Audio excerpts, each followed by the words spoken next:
आज की वीडियो बहुत ज़्यादा सेंसिटिव टॉपिक पर है, सो प्लीज़ वीडियो को सही तरीके से और सही नज़रिए से देखना। तो साफिया बीबी रेप केस बात है 1982 की। पाकिस्तान के सिटी साहिवाल में एक 18 साल की लड़की जो देख नहीं सकती थी, वो काम किया करती थी साहिवाल के जागीरदार मोहम्मद अली के घर। मोहम्मद अली और उसके बेटे मोहम्मद मकसूद रेप किया करते थे उस नाबीना लड़की के साथ,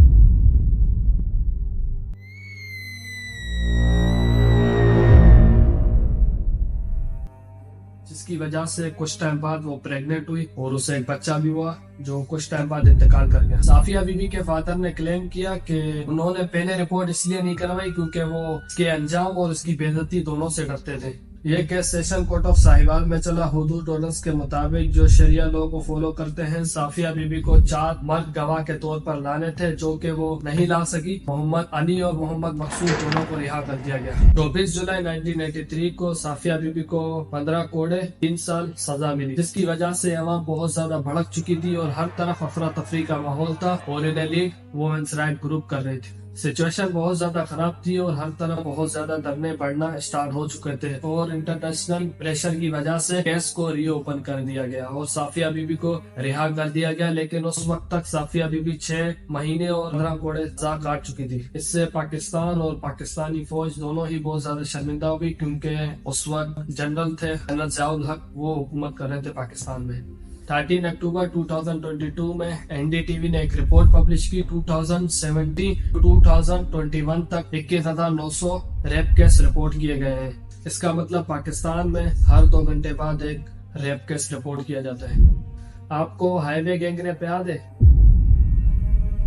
Let's get you some updates from Pakistan, where a brutal gang rape of a woman on the outskirts of Lahore has shaken the collective conscience of the people of Pakistan.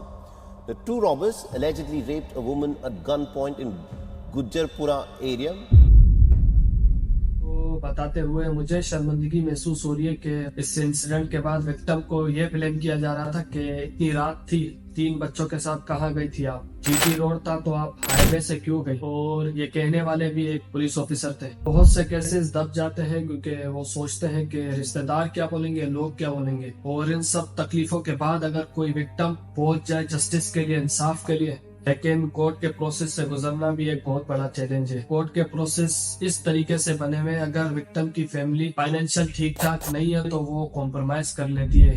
बहुत सारी faeces होती हैं जो कि वो afford नहीं कर पाते। हाई कोर्ट, सुप्रीम कोर्ट तारीख पे तारीख, जिनसे वो गिव अप कर जाते हैं और रेपिस्ट की फैमिली के साथ या रेपिस्ट के साथ कॉम्प्रोमाइज कर लेते हैं और ऐसे रेपिस्ट फिर हमें दिखते हैं। रिसर्च करते वक्त मुझे एक लॉयर की बात याद आई। आज भी सबूतों से ज्यादा विक्टिम के कैरेक्टर पर ज्यादा बात होती है। अगर विक्टिम ने नेल पॉलिश लगाए हुए तो वो उस टाइप की लड़की है। अगर विक्टिम घर से ज्यादा बाहर रहती है तो वो उस टाइप की लड़की। विक्टिम के ड्रेस को जज कर पता लगाया जाता है। लेकिन अफसोस है मुझे और अफसोस है हमारी सोच पर। पाकिस्तान में गरीब और इलाइट क्लास दोनों ही रहती है। गरीब बहुत ज्यादा है और इलाइट क्लास बहुत ही ज्यादा कम है, ठीक है। लेकिन अगर चोरी होती है तो आप चोर को ही पकड़ते हो ना, विक्टिम को तो नहीं पकड़ते भाई कि आप कमाना छोड़ दो या बाइक लेना या कार लेना या मोबाइल लेना छोड़ दो, आप चोर को ही पकड़ते हो ना।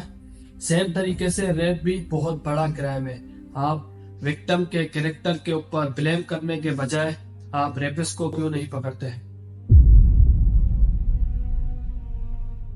ताली कभी एक हाथ से नहीं बजती, दोनों हाथों से बजती है। ये चीज़ देखी जाए, अगर कोई शरीफ लड़की होती है रात को 9 बजे मतलब नहीं घूमती है।